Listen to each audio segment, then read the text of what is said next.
We kick off Wednesday Night Warzone with Oshio Tamaka taking on Marie Gardet. Oshio came out of the gate swinging, taking the fight to Marie. The two ended up taking the fight to ringside, and this is where the match went off the rails. Oshio went for a big move, but was countered by Marie, who hit the grand finale on the outside. Marie went back into the ring and got the count-out victory. After that, she got on the mic. CEW management. I want you to look at me and understand. You are looking at your next Women's World Champion. Because I don't care who you have in that tournament. You have Eileen, who is being held down by Ace. If she wasn't, she'd be a threat. You have a Mad Max wannabe in Nia Adamic who looks like she'd rather fight me than wrestle me. And then there's Madison Ace.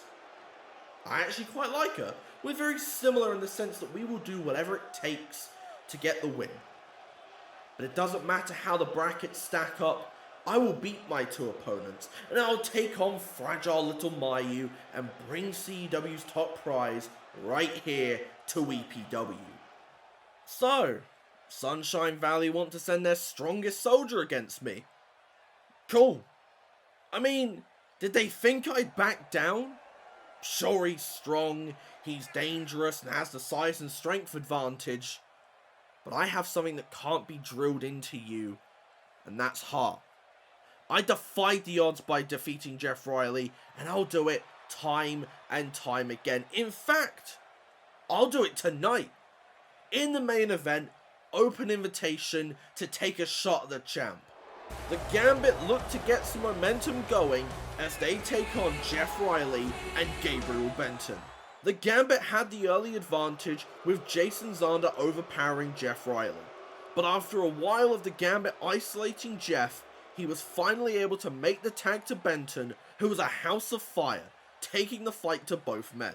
In the end, Jeff and Gabriel were able to hit a big double team move on Jason Zander to walk out with the win. After the match, however, something weird happened. Alex Blade came out.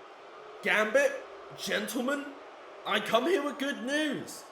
As you've seen, Empire's numbers have been growing, and well, tonight, they grow some more, because guess what? You're in. Listen, Alex, that's a nice offer and all, but me, Dustin and Trish, we're a group. We're united, and we don't need you. Ah, you see, there's the confusion. I wasn't talking to you, Jason. We're interested in Dustin. Are you being serious? There's no way he'd join you guys. Right, Dustin? Think about it, Dustin. With Jason, you're losing. You're nowhere. But with us, you'll have chances and gold galore. Look, I won't force you to decide right now, but just know, this offer won't last forever. Alright, listen up. So, Leonio got mugged off by a couple wise guys, one in particular being a real wise guy. Bruno, you thought this would be over after a cheap shot and a triple threat? Nah, because you see, you may have fought Leonio, but you haven't dealt with me. But I think we've gotten off on the wrong foot, so next episode, I invite you to share the ring with me. No funny business, no tricks, just me and you, so we can talk and clear this whole thing up. Marshall Henry came down to the ring to explain his actions in last week's main event. Well, wasn't last week exciting? I put Danny Wells behind me and the greatest plan ever was finally executed. I mean, did Danny really think I needed a metal sheet to beat him? I did that, and I made it clear as day so that he would challenge me to a no DQ match, because of course he would. By this point, I had already been in a ton of conversations with Alex Blade, and we both agreed. The only thing I was missing was guidance. I've needed it ever since greatness started to dissolve, and now I have it as a member of Empire. So I now have a shot at a championship of my choosing, and I'm not gonna rush with my decision. A lot of people want a lot of titles, Bullet Holland included, And you best believe he will defeat Derek Alpha for that championship. Instead of rushing to a decision, I'm going to make every champion squirm at the fact that I could challenge them at any moment.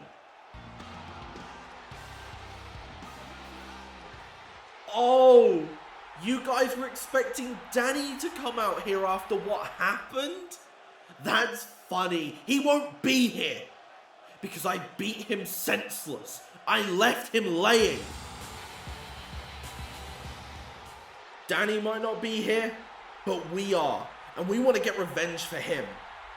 Look, you guys have balls for coming out here after what me and the rest of Empire were able to do last episode. But you're also stupid. Do you not see what I'm wearing? Not my gear. But feel free to come down here, and I'm sure my friends Randall and Tyson will deal with you. Tyson and Randall came down for this impromptu tag match. American Strong Style started the match off with the advantage. They clearly wanted to get some revenge, and they were getting exactly that. But as the match went on, Tyson and Randall found their groove, but in the end, Randall and Tyson hit the Doomsday Device for the win. I'm joined at this time by Eileen Beck. Now, Eileen, can you tell me what's been happening between you, Eve Preston, and Ace Fulton? No.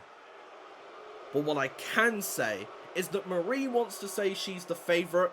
She's not. I am. I've been in CEW. I've seen what their roster is capable of, and well, I know I can beat Madison, Nida, and Marie. So this goes out to Mayu Shigata. You've faced many adversities. You've overcome many obstacles. But you've never taken on someone like me. And trust me, I could care less about bringing a CEW belt to EPW. I just care about becoming a champion. So to whoever my opponents in this tournament are, let it be known. You're dealing with a focused Eileen Beck. In our penultimate match of the night, Oscar Harrison looks to end his rivalry with Devin Todd inside a steel cage. This was as you'd expect, an absolutely brutal affair, both men determined not to win but to hurt the other. Devin had the early advantage, but just as he started to get going, Oscar fought back. As the match went on, both men were bloody and beaten down, but only one could walk away with the win. Oscar went for the Legends tour, but couldn't hit it, allowing Devin to hit 2 back-to-back Devin bombs to stamp his ticket to We Are EPW. After the match, Tyson Jackson and Marshall Henry appeared and jumped both Devin and Oscar. They then isolated Devin, but before they could do anything, Derek Alpha chased them off. And as he did, out came Bullet Holland, who stared down with the champion.